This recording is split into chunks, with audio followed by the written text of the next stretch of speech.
The conversation ended hours ago, so why are you still changing one sentence in your head? Maybe nothing dramatic even happened. You said something. They answered.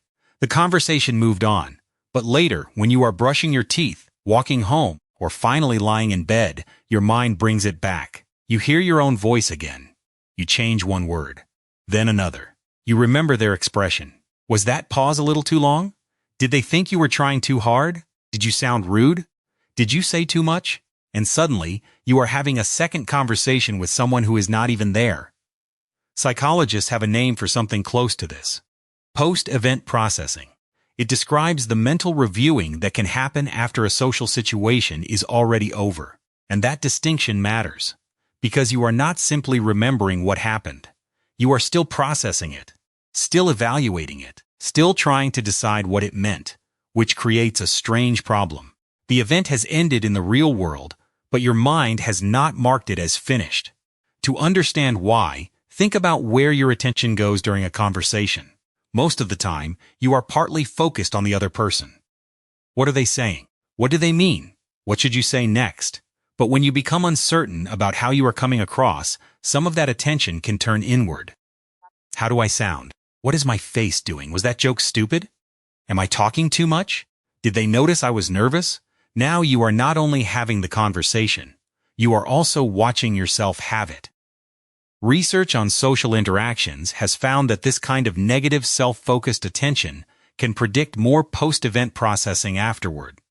In other words, the more your attention gets pulled toward monitoring yourself during the interaction, especially in a negative way, the more material your mind may have to review later. The conversation ends. The monitoring does not necessarily end with it. And once you start reviewing yourself, something subtle happens.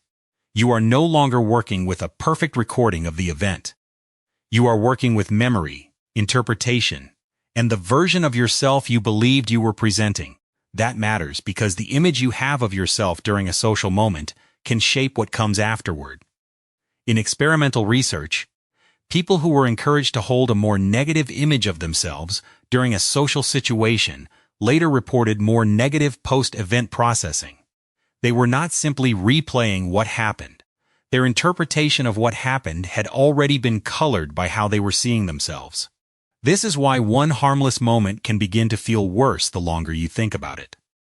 At first, the memory might be simple. You made a comment. There was a pause. Someone changed the subject. But after enough replay, the pause starts to feel important. Maybe they were uncomfortable. Maybe the joke failed. Maybe everyone noticed. Maybe you embarrassed yourself. None of those interpretations has to be true for them to feel increasingly convincing. Because repetition can create familiarity. And familiarity can feel a lot like certainty. Then comes the part most people recognize immediately, the rewriting. I should have said this. I should have stopped talking sooner. I should have explained what I meant. I should have made the joke differently. I should not have said anything at all.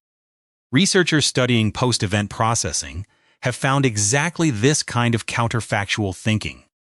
The mind does not only ask what happened, it starts generating better versions of what could have happened, and from the inside, that can feel useful. After all, if you can figure out exactly what went wrong, maybe you can avoid doing it next time.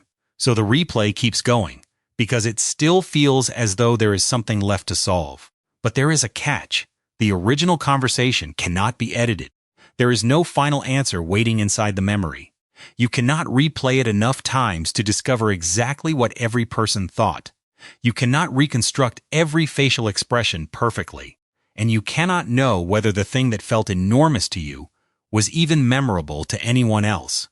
So your mind keeps searching through a problem that may not contain the certainty it wants.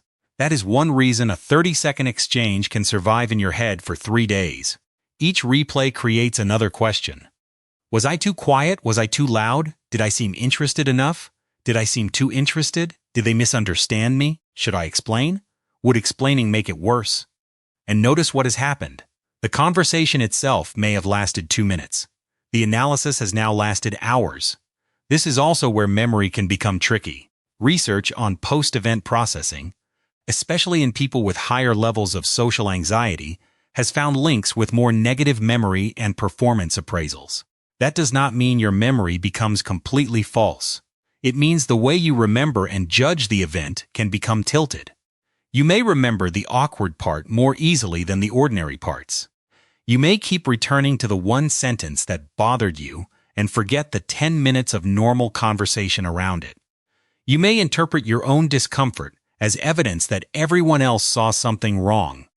But feeling embarrassed is not the same thing as having embarrassed yourself. Feeling watched is not proof that everyone was watching. And feeling uncertain about what someone thought does not mean their judgment was negative. There is an important limitation here. Most of the strongest research on post-event processing comes from studies of social anxiety. That does not mean replaying a conversation automatically means you have social anxiety.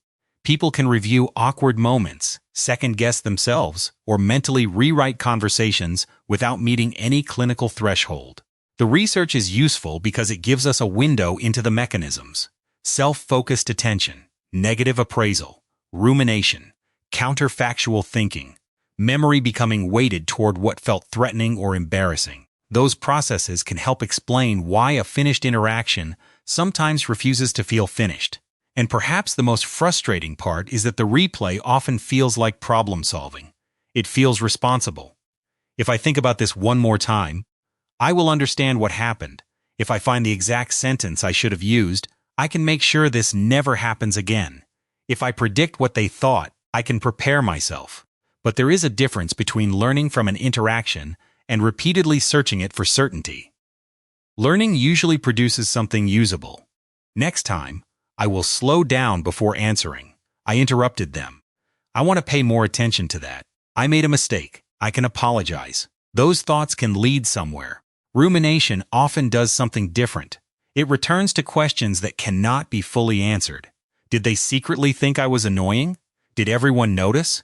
What did that look mean? What if I ruined the whole impression? Those questions can keep running precisely because there is no clean piece of evidence that closes them.